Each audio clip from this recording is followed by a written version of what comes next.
Hello everyone, welcome to the monthly watercolor subscription by Jack's Watercolor. If you received your beautiful package for June, this is what it looks like. It is so exciting because these are colors that I am just crazy over, aren't you? Mystic Forest is the name of it, and there is so much going on with this beautiful palette of colors. Not only are they handmade and highly pigmented, but you can combine them for really interesting things.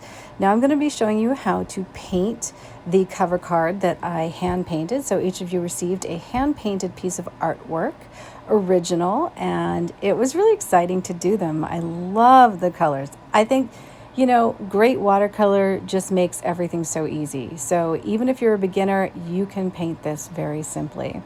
I'm just going to start by taking chartreuse with a little bit of water on my round brush, and I'm just going to do half of a tree. Really rough, you know, go down into the earth and root the tree, and then take the second color, which is green olive, and we're going to add that in, and then a splash of Tierra Rosa. Tierra Rosa is one of my mainstay colors. I have to have this one all the time because it is just gorgeous, and you can see how it adds that depth of shadow as we just pull it across the chartreuse and the green olive. It's just this simple. Literally, when you have nice watercolor like this, it just goes this easy for you. You don't have to worry about the drying. It's not going to dry too light. You're going to have that really beautiful strength of color really easily right off the bat, and that's the difference. So if you haven't signed up for the monthly watercolor subscription, I highly recommend that you get it. You're going to receive a beautiful packet of colors and a video on how to paint with some ideas. I think that it is such an inspiring thing to receive every month, and I know that if I were a beginner again, I would jump on it and just savor every single palette, because there's nothing like getting new colors, and often the traditional watercolor lines just don't come out with enough new stuff. So, you know, you kind of lack that ability to have things like Mystic Plum or like chartreuse, you know, it really makes a huge difference. So now, once you've gone this far, and you can see I did so many of these, right? Because I had to hand paint every card. You can see how easy it is. Just dry brush on the colors and let them combine on a nice quality watercolor paper. Then we're going to add layers to get the rest of the painting. So let's move forward and I'll show you what that looks like. So this next part is just as easy. You can see we've got these beautiful lavender flowers.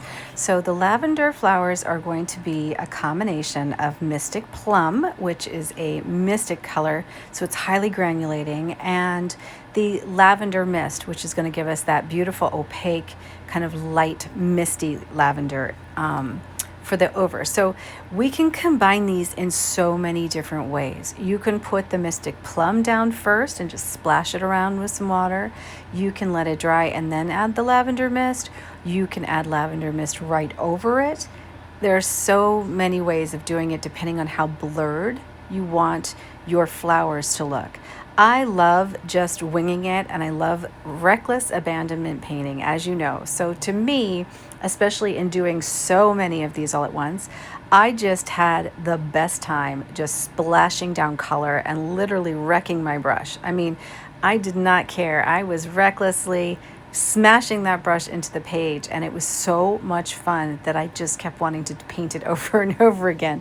One great thing about doing it this way is that I got so much practice, and I really got to just kind of experiment with laying down one layer, the shadows, how I could, like, you know, bring the branches out, how much water got on the brush. This was a really great exercise. So maybe even consider lining up 4 pieces of paper and making them very small, and then just trying to shoot this all out, and it will probably like curb the nerves, right? Because you know how you're standing in front of a blank sheet of paper and you're like, oh my God, here we go. No, doesn't work like that when you have 4 to do. So if you line them all up and you just start splashing on color, you're gonna get a real good feel for this. And I use my fingers to smudge it. I mean, I just, just reckless abandonment, because I just wanted to get in there and just have a really great painting session. And that, my dear, is how it's done. So, so fun. That's the goodness about a loose watercolor, right? Because there are no real rules. It's about just getting paint and getting it onto the paper. Now, the difference between a really good quality watercolor and not is that when you do paint, it's not going to disappear on you.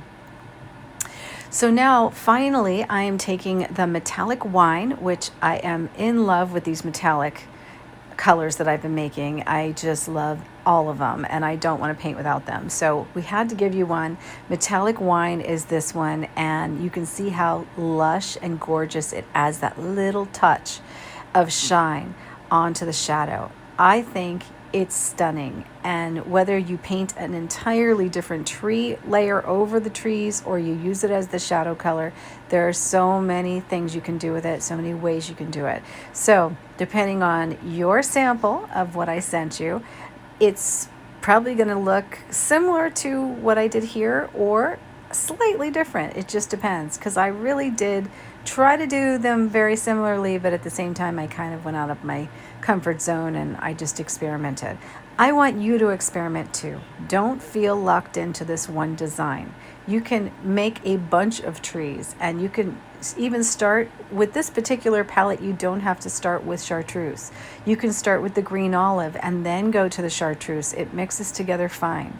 You can also start with the tiara rose, and you don't have to go as dark right away if you don't want to. I just love boldness, and I love, if you look at the different ways the colors mash together on this sampler, it just does so much, right, with the shadows and the light. So try and think of terms of, I want to paint the light and I want to paint the shadows. Don't worry about anything else. Just paint the light and the shadows, and then add some beautiful splashes of plum, splashes of lavender mist, and a little metallic wine, and you are good to go, my dear. Enjoy the monthly watercolor palette. Don't forget to share on Facebook or Instagram and tag me up with Jack's Art Challenge so I can see what you painted with this. You don't have to just do this design. You can do so many. There's a lot of watercolor here. Enjoy, and I will catch you again next month.